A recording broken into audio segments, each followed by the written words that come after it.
Yeah, these games are always, they're just a little different to prepare for, especially when you're coming off a very high, intense game like a Virginia Tech. The way they set up that tournament, it really gives like an NCAA vibe. And the opponent, you don't have to work at all to get your team ready for one like that. So this one, you're just kind of wondering, how are they going to really come out, especially when you have 6 new faces. So I was really happy with they came out with that intensity, and I thought they had a really, really nice focus for that first quarter. And I think anytime your team does what you feel like they should have done, there's a sense of not only satisfaction, but of relief, I think. Yeah. With McCabe, right? There's 2 Taylors. Sometimes you can argue that Taylor Shrimlow is a pretty heck of a good 6 player too. That's the thing. Like, how do you want to utilize Taylor McCabe? And she's a really thoughtful player, and she didn't skip a beat. Everybody wants to start, but in my opening press conference, I said, I think the big thing I really love about this team is they're pushing to start, but they're really, really for each other. And there has to be a concession in your mind that Taylor handled that beautifully. She was hoping it wasn't going to be her, right? Maybe it would be Kylie that said would have come back in for Kylie, but she understood. And then, her production was tremendous. And I think, we're going to need that from Taylor McCabe. And she's going to play a pivotal role for us. And that's why I was thrilled to see her respond like that. And she's just a great, great kid. They all are really. Defensively through 3 games, it feels like since game 1 you've taken a step forward, Northern Illinois to Virginia Tech to now.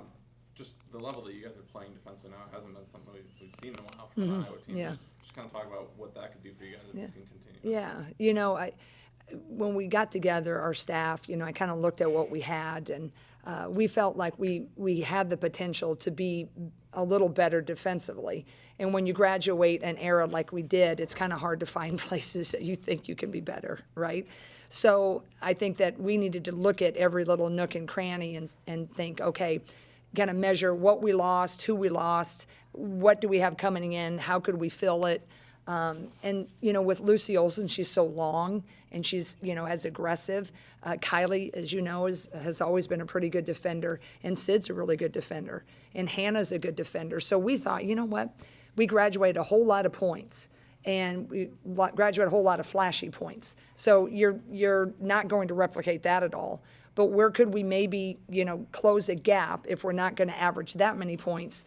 Is there a way that we can get a little better on the defensive side to maybe offset that? So so far I think that's been a really good focus for us. Sean Sullivan, he's always loved defense, even when he was back with us at the beginning on the gray squad, and manager and so forth. And Raina's always kind of helped us with that D. There has to be a presence, someone that's always barking about get a stop and all that. But I think collectively our staff really knew that's an area we could get better on. Our hope so. But our schedule is, like you mentioned, is going to ramp up. I don't know how really good we are right now. I like what I'm seeing, but boy, Drake, they're great.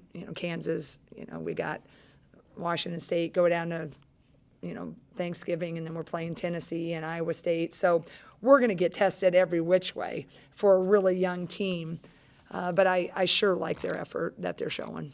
Jen, I mentioned it to 2 players in here, but you guys only had 3 turnovers in the first 27 minutes. You're playing at a fast pace, you're getting stops, but you're valuing every possession.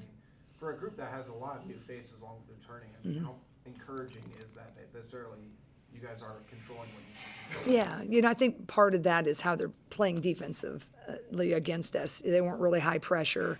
They weren't in those passing lanes. So I think a lot of that was how they played defense. But this group is really pretty thoughtful. We don't have a lot of risk takers yet, right? We have a lot of youth.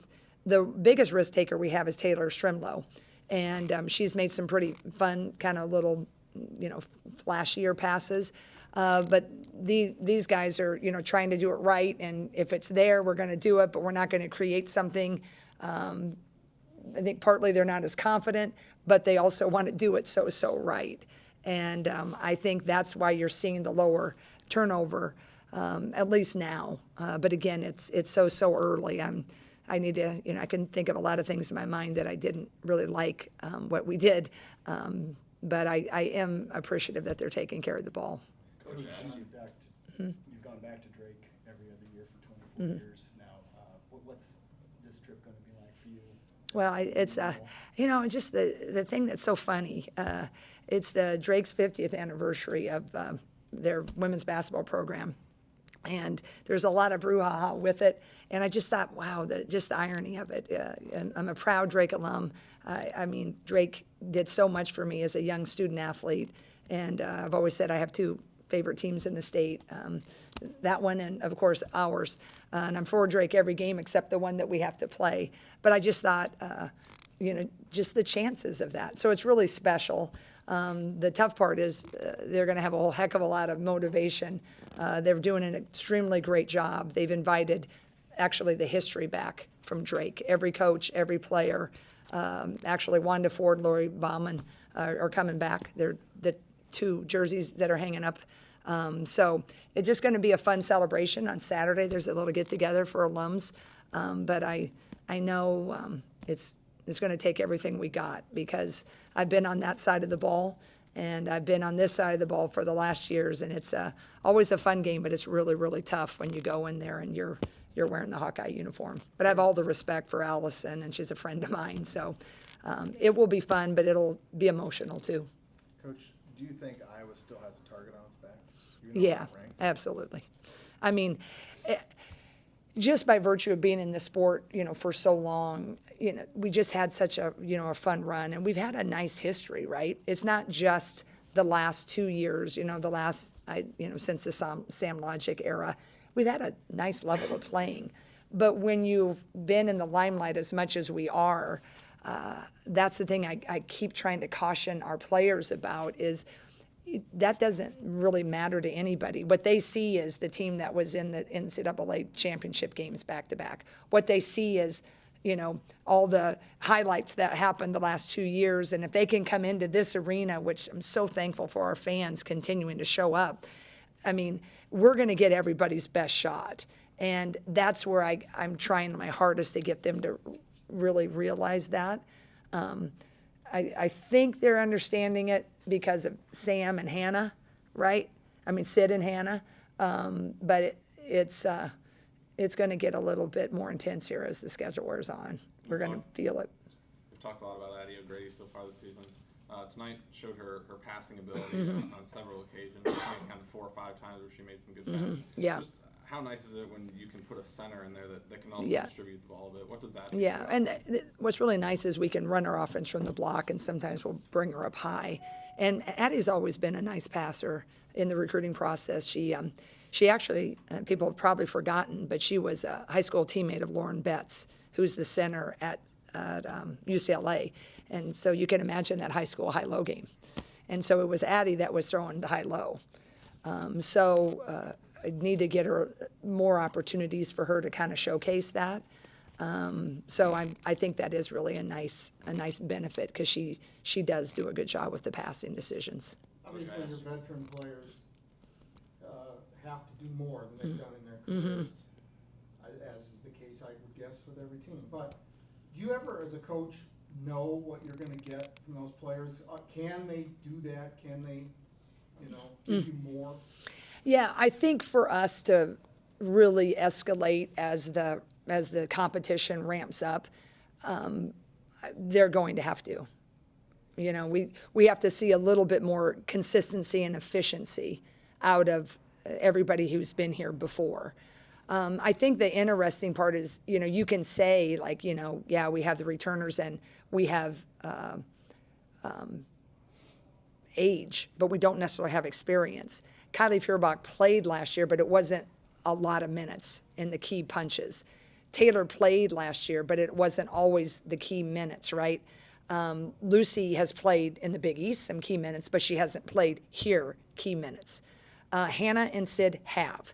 So Hannah and Sid are wearing a lot because they also have to lead everybody in these tough games, what it's like at a Drake and how those in-state rivalries feel, and you got to bring it, and then they have to perform. So I think for us, you know, if we're going to keep on the winning track, or at least winning, whether that scoreboard happens or not, but progressing with how we're competing, I think you've hit it on the head.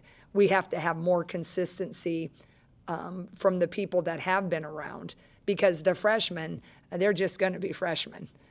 So you can't put all that on them to have their stat line stellar every game.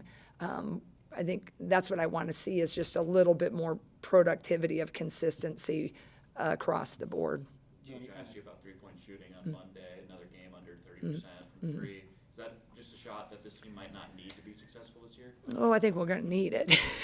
I mean, I think we'll see as we go on. When I track those threes, they're just not great threes, some of them.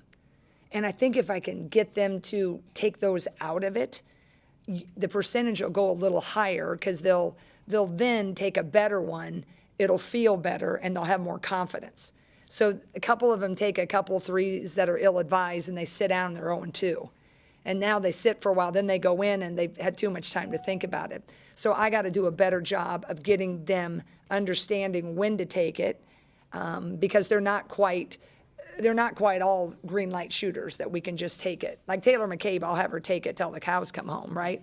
That kid is just a sharpshooter. So I just have to get that worked out a little bit. But it needs to improve too. I mean, we're going to need it. We got to have a threat, or else people are just going to sag off. Then Addie's job's harder. All the things are harder.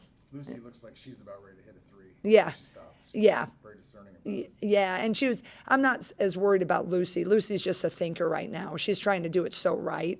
So when you're trying to do it so right and lead and learn a new system, she's losing a little bit of what made Lucy Lucy. You know, just being able to play and you know, make a play, abandon the offense when she sees that seam.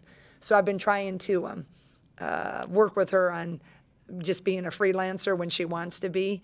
But I'm telling you, this team is just I just hope they have really good things in store, because they want to do good for all the right reasons. And it has nothing to do with themselves. And that's why I really have enjoyed it. And I think I've said it so many times. They're just a fun bunch to have a crack at this thing with. Jan, you kind of Last touched on one it right earlier, there. but Yeah. with Taylor McCabe, you said either Kylie or her was going to move to the bench with Sydney come back in the starting lineup. I just want to know, how was that conversation like with Taylor, and how encouraged with you with her performance today? Because I think she was second in score today. So. You know, the beautiful thing, it's hardly a conversation. I walked off the court and just walked with her up to the locker room. I said, hey, just want you to know. She's like, yeah, I know, because, Sid's, yeah, I thought that might happen. Fist bump, we're good. Sit down, watch the film come out, starts practice, and I'll probably hit 2 for 3 on threes, So I think that's the thing. Sometimes you can really stew and worry as a coach. You have to make sure you're massaging the conversation. But I just feel like there's always a little disappointment, and there should be, because we all want to start. I think everybody in the room would like to start, right? Whatever your starting role is at the newspapers or the TVs. But that's what I love about Taylor McCabe. One of the many.